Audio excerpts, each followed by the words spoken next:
A few schools had already locked their gates, like this primary school in Hertfordshire, closed today for a deep clean because of 2 cases of coronavirus. Many others were seeing falling attendance of staff and pupils. Now the whole school system is being shut down.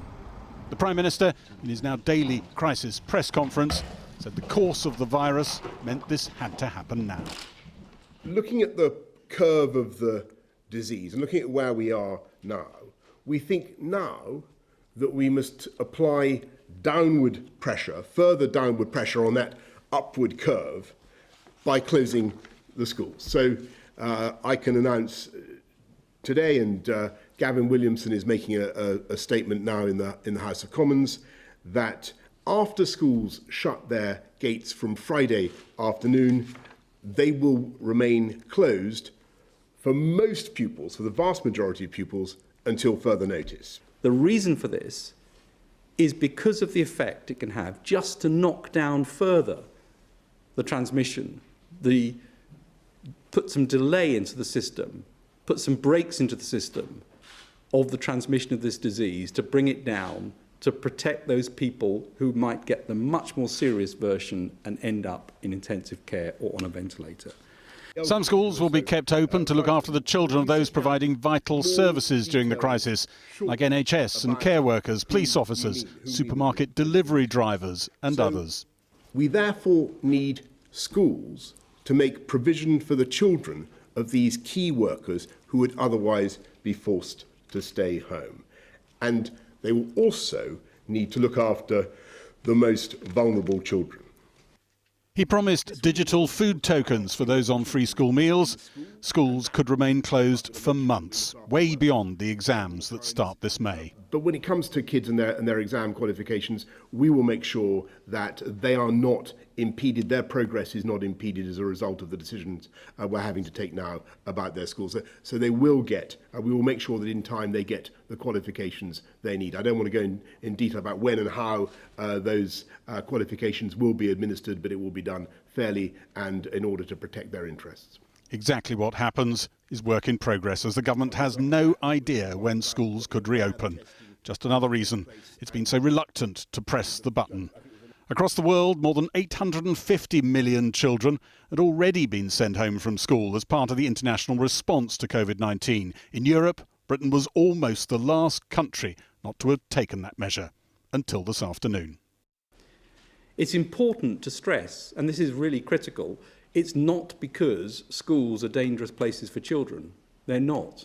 Children have a very mild or asymptomatic version of this disease in many cases. So they are at the least at risk. It's also not a dangerous place for teachers. The reason for this is because of the effect it can have just to knock down further the transmission, put some delay into the system, put some brakes into the system of the transmission of this disease, to bring it down, to protect those people who might get the much more serious version and end up in intensive care or on a ventilator. The clampdown could tighten again soon, in London, where the disease is spreading much faster. The capital could come under special controls within days. We're also making Scotland's First Minister hinted at how different rules could come in for different parts of the country. We know London is ahead of the rest of us, so we may see more stringent measures than even those that we have announced so far being taken, but they will not necessarily be taken in all parts of the country at the same time. The Prime Minister was asked if he could deploy legal powers to stop people in London moving around freely. We do not rule out, because it would be quite wrong to do so, we do not rule out taking further and faster measures in due course. At Prime Minister's questions, instead of the usual packed chamber, this week MPs were told to stay away unless they were going to get a question. Jeremy Corbyn said the government help for people with mortgages announced yesterday should be followed by help for those in the rented sector. Will the Prime Minister now confirm that the government's emergency legislation will protect private renters from eviction? He's making a series of very powerful points, and I can indeed confirm that we will be bringing forward legislation to protect private renters from eviction. That is one thing we'll do. But it's also important, as we legislate, that we do not simply pass on the problem.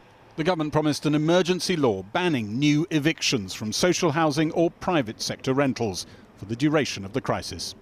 MPs asked the Chancellor if the measures he was promising to save jobs might include sending money to companies who currently pay national insurance employers' contributions, reversing the tax in a giveaway. Some of the tax levers that you mentioned, where what the benefit of them is obviously scale, and you can move at scale, for better or worse, and at speed, but it is slightly more difficult to be targeted. But we are looking at every conceivable tool at our disposal as we speak. Back in the Commons chamber, one Tory MP asked how the NHS would choose who should get treatment if it only had one acute bed, but many more in need of it. Given what's unfolding in northern Italy and the very real prospect of our brilliant NHS staff being overwhelmed in a matter of weeks, what age and comorbidity criteria are being drafted that will govern access to intensive care and to ventilators? Well, Mr. Speaker, he raises a very important point, but this is one that is not unknown to the medical profession, and we will be relying on the clinical decisions of those medical professionals. A grim face for a grim dilemma. The NHS fears could be about to be played out across the country if behaviour doesn't change drastically and fast. Well, joining me now is Kevin Courtney, who leads the UK's biggest union of teachers and education workers, the NEU. From Westminster, I'm joined by the Shadow Education Minister, Angela Rayner, and via the internet from his Leicestershire constituency, the Conservative MP, Andrew Bridgen. We did try to speak to a government minister, but no one was free to talk to us. Kevin Courtney first, are you pleased that the government has taken this action that you have long been calling for? Well, obviously, we're not pleased about the country being in this situation in general. But we have been pressing the government to give us the data, the modelling, because it seemed odd that our country wasn't closing schools when others have. So we think it's the right decision. We think it's the right decision based on the spread of the disease to try and slow that down. It is a real strain, though, on parents who are trying to work from home, go out to work still, in some cases, obviously. And we don't know how long it's going to go on for. How long should this last? Well, that's not a question for a teacher union leader or an education union leader. It's a question for the medical scientists. That's the only way we're going to know it. It depends on how the disease spreads. We're hoping that these government measures will slow the spread. But I have to say that I think it's much better that we now have a planned closure than the chaotic closure that was developing this week. We had so many teachers who were having to self-isolate because of government regulations, and then teachers who were told that if they had asthma or COPD or Parkinson's disease or HIV, that they had to stay at home for 12 weeks. It was just becoming chaotic. Well, the other chaos was over what was going to happen to the exams, now cancelled. But how on earth are grades going to be awarded fairly to this whole generation of children? No, well, there is a real problem with that. It is a difficulty. But again, it is the right decision because the peak exam season would be the same as everybody's guess about the peak virus season. You know, so that lots of children would have been in situations where they couldn't go to school, where they'd miss revision time because they were ill or isolated or missing the exams themselves, their staff missing the exams. So it's the right decision by the government that we have been calling for clarity on that. Yeah, how are you going to award the grades, though? So we've been talking with, we've talked with the minister today. The proposal they're working up is that we use teacher assessment. Now, as of now, how teachers rank their pupils as of now? There's more detail to talk through on that, but I think it will have to be on that basis, yes. Now, there is part of the exam system that has just no negative implications whatsoever. The fact that the SATS exams have gone from primary schools, there is no downside of that. They are a completely unnecessary test. They would obviously do nothing this year to rank schools because it would be completely random which children are there. So that's got no downside at all. Obviously, a lot of parents do like having the SATs to choose which schools to go to. But I take your point. Kevin Courtney, I must leave it there and turn now to our other guests, Andrew Bridgen and Angela Rayner now. Andrew Bridgen, should this have happened sooner? The unions have been pressing for this for several days. Well, I think the government are making the right decisions. It is about timing. Had they done it earlier, other people would have been accusing them of feeding the hysteria around this. But I think what it does show is that the government are actually determined to damp down the spread of the virus. And let's be clear about that. This is to protect the lives and well-being of the most vulnerable in our society. And it's really important that the whole of the public, the vast majority of us who are going to get through this with a very, very mild symptoms, if any at all, that we change our behaviour so as to protect those most vulnerable citizens. OK, Angela Rayner, how long should schools be closed for? Because a lot of parents desperately trying to make ends meet will be very worried about this, won't they? Well, I think it's a very worrying time for parents and carers across the UK at the moment, and schools should be closed for as long as it takes and what the experts say, and it should be decided by what's in the public health interest. And, you know, it's very important. I welcome the statement that the Minister made today. I've been pushing for them to do that. I think it's the responsible thing to do, but there's a crucial thing here. The most vulnerable children in our society need to ensure that the poverty that we're seeing across the UK, that these children are not left isolated without the support they need, and the families, crucially, are not plunged into poverty or into a situation where they cannot afford to feed and to clothe and to look after their young people. There's some big questions that need to be answered, and I'm sure the Secretary of State will be continuing to work with me to make sure that we support our citizens through this difficult time. Do you support vulnerable children still being allowed to go to school? Yes, I absolutely support that. I think it's really crucial that we look after the most vulnerable children. And I know that it's a very worrying time for a lot of parents, including those parents who now are going to be worrying about how they look after their children through this process. And the government still has to come forward with things like, for example, the voucher scheme or for free school meals. How's that going to be costed? Because school meals are less, will be for unit price currently in the schools, whereas if it's individually or a different scheme across different schools, then that's going to be a challenge. Some of our most vulnerable and disabled children, if their school closes, how will they still get the provision that they're entitled to and the support that those parents need? And the carers, parents and carers who have, you know, some of these concerns around underlying health conditions, how can we make sure that they're supported? And single parents, if they come down with the disease, how do we support them in making sure that they can look after their children as well? Andrew Bridgen, you had suspected coronavirus symptoms. Have you yet had your test? No, I haven't. I'm at the end tomorrow of my self-isolation period, but I've had all the symptoms. I'm 99% sure I've had it. I reiterate what the Prime Minister said earlier, how important it is now that we have a test to test for the antibody, so that those of us who believe we are immune can know that we are. We can get on with our lives and help get the economy going again, and also help those who are in need. That would absolutely be a game changer, because I actually think that this virus has been around rather longer than we think it has, and a lot of people I'm speaking to think that they've had a mild case of it some weeks ago. If we could actually determine who's actually now already had the virus, it would be a huge help to everybody. Andrew Bridgen and Angela Rayner and Kevin Courtney in the studio, thank you both all very much. Jackie. Now, the UK's big supermarket chains are introducing restrictions on what customers can buy. From tomorrow, shoppers will be allowed a maximum of 3 of any single item in an effort to stop the shelves from emptying. But as huge queues of trucks form on the continent because of coronavirus health checks, keeping the supply chain flowing here is more vital than ever.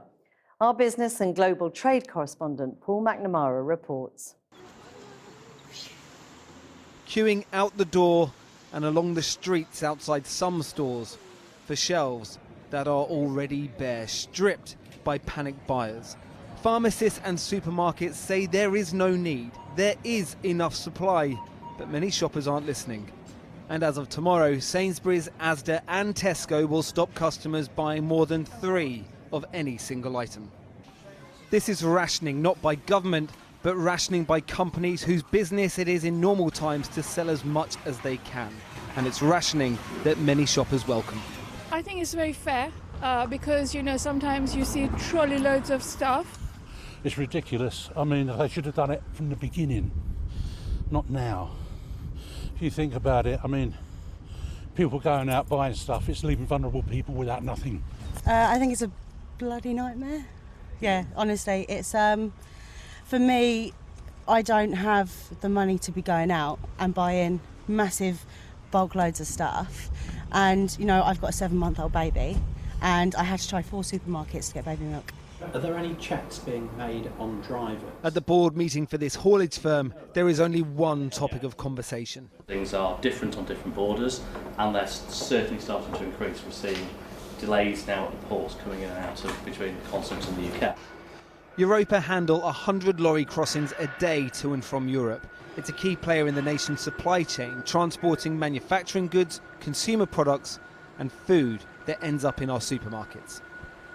This is one of the thousands of warehouses across the nation that keeps our shops stocked.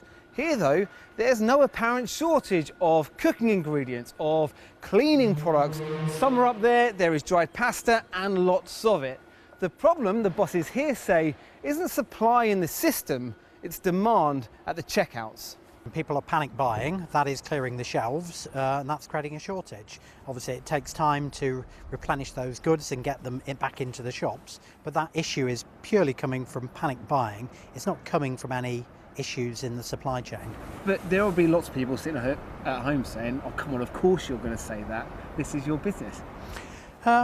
Well, no, not really. I mean, that's just the reality of the situation. There are a lot of restrictions that are coming into place now about people travelling across borders. What are you seeing? What are your drivers seeing across borders? At some borders, they're having temperature checks, and there is, you know, some modest amount of disruption around those things. But broadly speaking, you know, there is no restriction on the movement of trucks around Europe. No restrictions, but additional health checks across one German-Polish border last night caused these delays of several hours. No bother, says the industry. Drivers and their supplies may take a little longer, but they are on their way.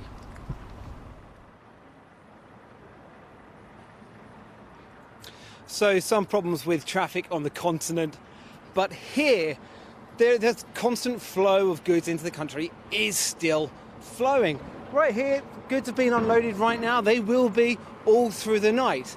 But while it's business as normal here, that is not the case for thousands of other companies across the nation. Yesterday, the Chancellor announced hundreds of billions of pounds to stop companies going to the wall. That's all backed up by the Bank of England. I spoke to the governor, the new governor there, this morning. He reiterated the Chancellor's point that he will do whatever it takes, even when I pressed him about airlines, some of whom had said they will need billions of pounds themselves. But I started by asking him just how bad is the financial crisis we're facing? Well, we haven't put a number on it because, frankly, there's so much uncertainty that I think it would be difficult and, you know, somewhat misleading, frankly, to do that. What we do clearly see is that there is a very sharp downturn, unsurprisingly. So are we literally in the situation then where even the forecasters at the Bank of England simply just don't know how bad this is going to be? Well, we're talking very, very closely to epidemiologists because, you know, we're trying to work out, the sort of, you know, we'll rely on their actually skills and expertise to work out the path of this thing and then translate that into effects on the economy. That's not something that an economic forecaster does, you know, in normal times, as part of their role. So we're having to adapt to that. So all of that, of course, underlines the degree of uncertainty we're facing. But of course, what follows from that is the need to be very decisive in terms of what we do. But really, we simply don't know. Well, we're having to take steps which are not based on what you might call precise quantitative sizing and forecasting. But let me be very clear. It would, of course, be a mistake to therefore say we're not going to take any action before we can do that. That would be the wrong thing to do, a critical mistake. So we're acting on what I call the best analysis we have. But I would say, does that mean we've got a sort of precise forecast of how this is going to play through the economy? No, we don't. You are underwriting a vast value of loans, but it doesn't actually address the problem of companies needing a heck of a lot of cash right now. There are airlines saying if they don't get huge amounts of money in their accounts by May, they're going to go bust. Well, let me say two things to that. First of all, there's a whole package of measures, clearly, which the Chancellor's announced and which we've announced and been part of. It's not just loans. I mean, the Chancellor's announced a lot of measures. That's right. And, of course, a lot of measures which are there to support companies, but there to support employment, to support the people of this country. But those big firms, they're only eligible for the loans. They need the cash right now. Well, that's why we're moving very quickly. Some of the loans are for £5 million for airlines. That's a drop in the ocean. Well, what we announced yesterday doesn't have a limit to it. So are you preparing then to give the airlines tens of millions of pounds? Well, it's whatever's needed, frankly, and there will obviously be very close discussions, government and us, with people like the airlines to say, what is it that's needed? But what Chancellor announced yesterday, very importantly, is it's there, the support is there. You're only a couple of days into the job. What's going on is beyond the comprehension of an awful lot of people. How scared are you about this? People are losing their lives out there. Well, of course, we're in an emergency.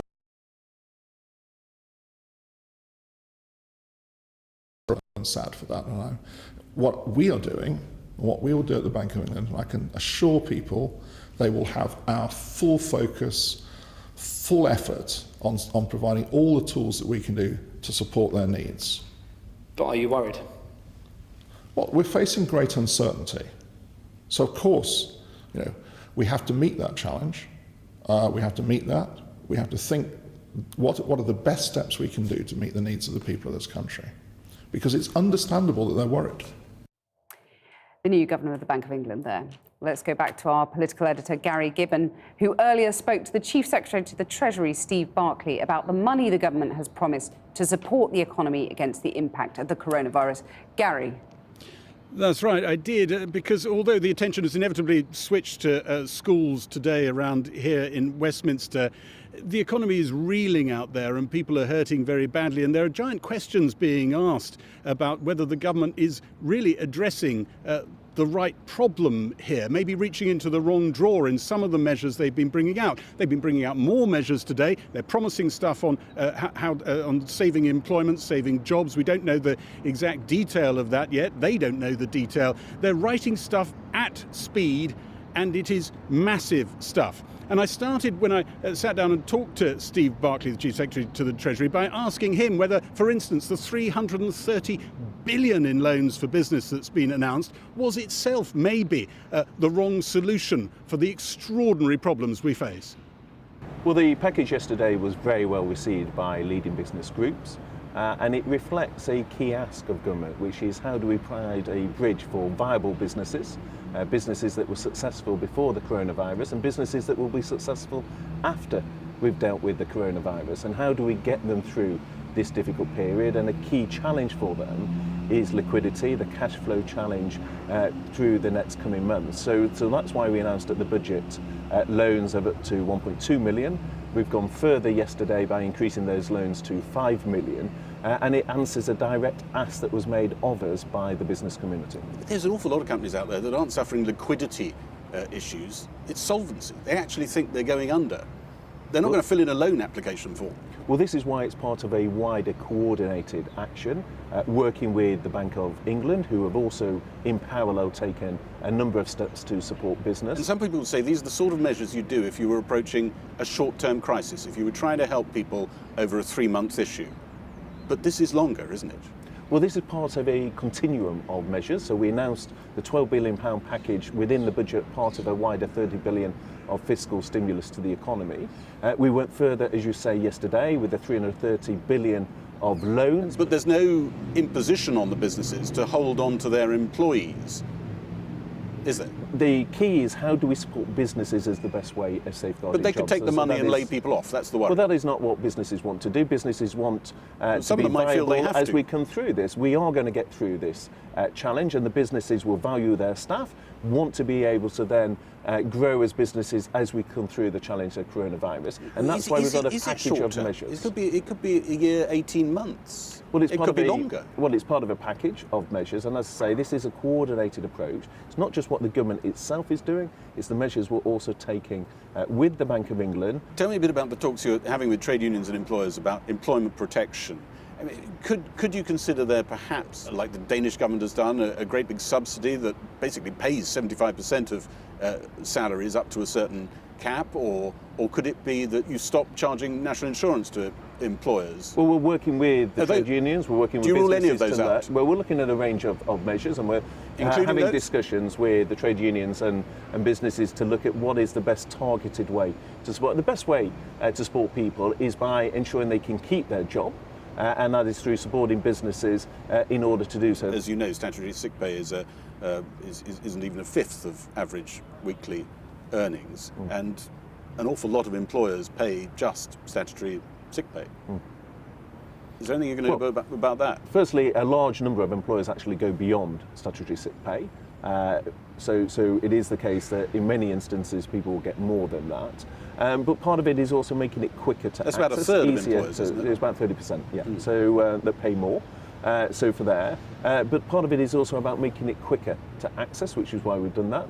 But one's also got to watch the burden on business themselves who pay statutory sick pay. So you might not be able to do anything about that. So for the 70% of employers. We're looking at a range of measures. We're discussing with trade union groups, with businesses and others as to what is the right way to support. For months, for years, we've talked about nothing but Brexit, and now this new extraordinary crisis has come along and towers over it.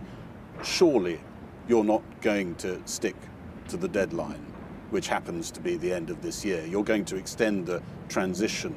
The system down there in Whitehall can't cope with anything else. The meetings can't happen. You can't inflict another shock on business when it's had the shock of its life, can you? Well, the trade negotiators are not part of, so David Frost is not part Some people have been of these discussions in terms of there. So that's a different piece of work. You can't rule out the idea that the Brexit extension No, won't happen. You can't say anything about it. So we're committed to the timescale as it currently Isn't that stands. madness at the moment? Given what But business what we're focused on is getting the right response to the coronavirus. Well, let's recap on some of the other news on coronavirus today.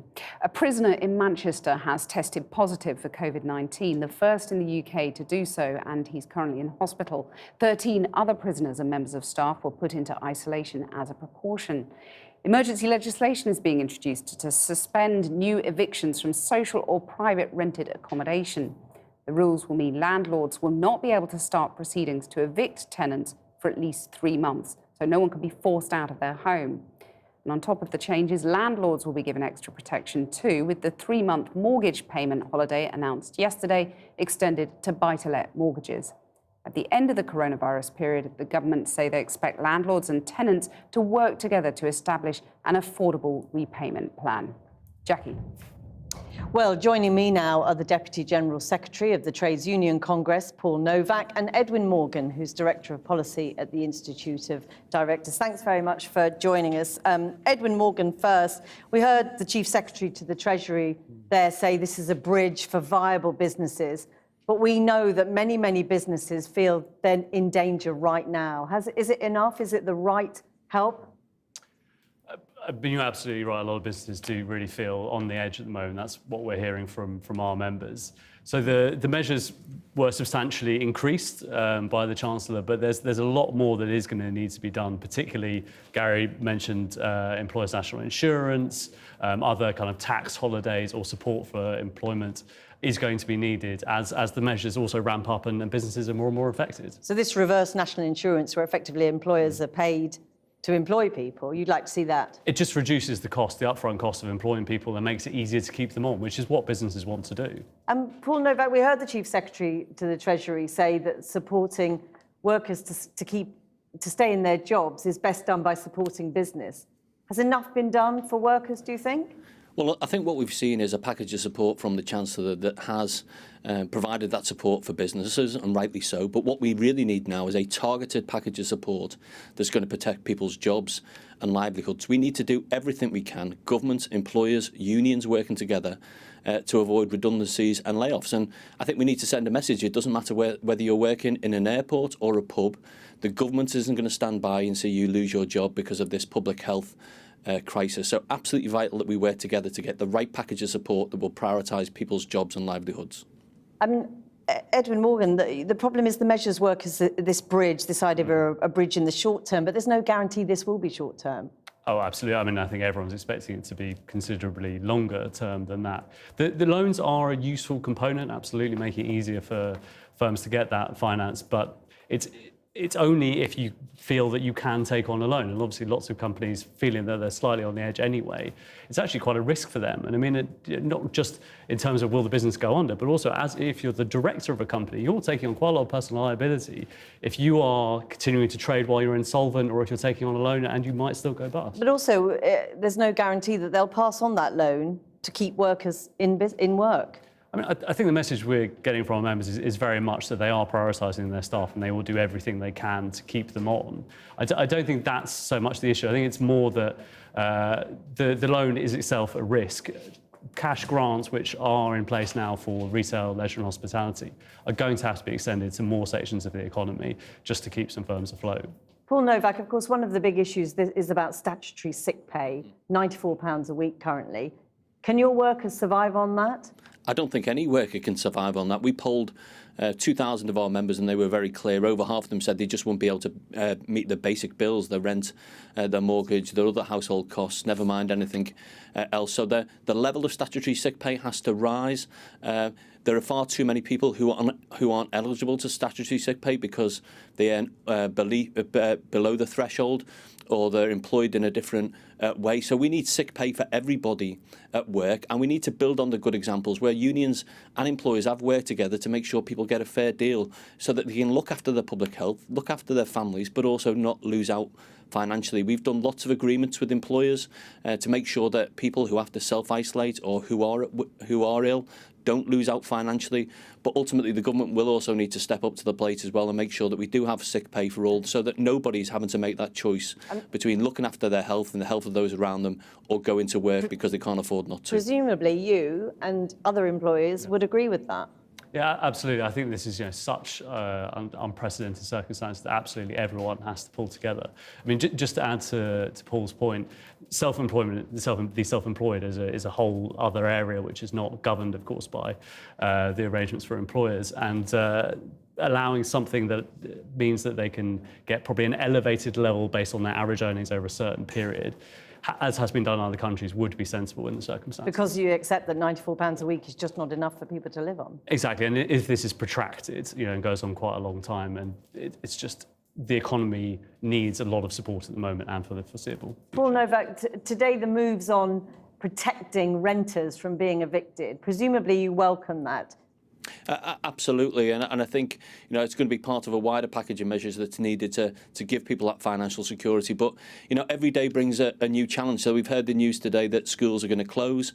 We're going to need support for working parents as well to make sure that they can take time off to look after their children. We've called on the government to again guarantee that no one will lose out because of that, and they will have to subsidise employers. Unfortunately, there is a no-nil cost option on these sorts of things. We're facing unprecedented times, therefore we need unprecedented measures. The Chancellor has said he'll do whatever it takes, and I think the government hopefully will live up to that. And certainly unions want to work together with employers, with government, to make sure we protect everybody in our communities and working people and their families. And finally to you, Edwin Morgan, the Governor of the Bank of England says today firms should not be firing people, they should look for help. Are you telling your members to think twice before firing staff? Absolutely, and that is very much the message we hear from our members, that they do not want to lay off staff. Actually, I mean, if you look back to 2008, companies really tried where possible to keep people on for as long as possible. And we expect they will do the same. It's just they need support, everyone needs to work together, and it's going to be pretty bumpy. Edwin Morgan, Paul Novak, thank you very much for talking to us today. Kathy. Thanks, Jackie. We're returning to health matters on the virus now, and the World Health Organization urged countries again today to test all suspected cases. The Prime Minister here announced that tests will be increased to 25,000 a day, up from the 10,000 NHS England promised just last week. The extra testing comes after weeks of pressure from doctors and nurses on the front line. Aisha Tull reports. Who's being tested and how many? Today the government said this. We'll massively scale up our testing capacity in the weeks ahead so that we hit 25,000 tests a day. And in the daily press conference, the chief scientific advisor says they're also looking into the types of tests they're providing. So 2 types of tests are important. The test to say, have you got the active virus? And that's being rapidly scaled up by Public Health England. And that's crucially important to know who's actively got it at the moment. The second one, as you allude to, is the antibody test, which tells you whether you've had it and whether you've now got antibodies against it. And that's progressing very fast. Tests that could be like these. We exclusively filmed at this centre last week where they made them. But NHS workers are still not being reassured that they will definitely be tested. A junior doctor who has a minor cough has a petition that's been signed nearly 900,000 times. As they're likely to be confronted with a large amount of cases very soon, they feel vulnerable. Staff need to know that they can be routinely tested in a rapid way to ensure that if they are negative, they can do what they do best. But testing is just one part of fighting this. Protective clothing is another. With that in mind, we've asked doctors again today whether they had actually received any personal protective equipment. And again, we're hearing stories that inadequate equipment is provided, that the equipment that is provided is out of date, and that in certain circumstances, a new date label has been added covering the previous one. Department of Health and Social Care say protective equipment can sometimes be relabelled and is appropriate for use. But there are still many in this country who want to know if they have COVID-19. There are reports that more and more people are buying tests from private care providers. It came back positive. It's after celebrities who appear not to meet the strict criteria for testing are appearing on social media with their positive results. There's a clinic here on Harley Street which is offering coronavirus tests privately for £375.